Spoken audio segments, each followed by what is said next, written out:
ఓం శ్రీ మహాగణాధిపతయ నమ. ఓం శ్రీ గురుభ్యో నమ. మాతృభ్యో నమ, పితృభ్యో నమ, ఆచార్యభ్యో నమ, అతిథిభ్యో నమ, భక్తమహేశ్వరిభ్యో నమ. మన గృహ అష్టలక్ష్మి వాస్తు ఛానల్కి స్వాగతం, సుస్వాగతం. వీక్షకులందరికీ ప్రత్యేక ధన్యవాదములండి. మన గృహ ఆవరణలో ఖాళీ స్థలం ఏ దిక్కు అధికంగా పెరిగినా లేక ఏ దిక్కు తరిగినా కలుగు శుభ అశుభ ఫలితాల గురించి మనం ఇప్పుడు వీడియోలో తెలుసుకుందాము.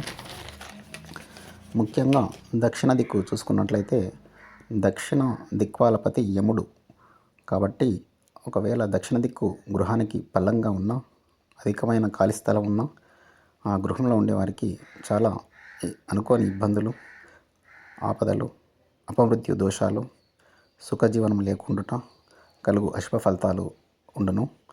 అదేవిధంగా దీనికి వ్యతిరేకంగా అనగా ఉత్తరం దిక్కు ఖాళీ స్థలం ఉండి దక్షిణ దిక్కు తక్కువ ఖాళీ స్థలం, అదేవిధంగా ఎత్తుగా ఉన్న గృహంలో సుఖశాంతులు, ధన కనక వస్తువులు మరియు సుఖజీవనం యజమానికి అధికంగా కలుగు శుభ ఫలితాలను ఇస్తూ ఉంటుంది. ఓం నమః శివాయ.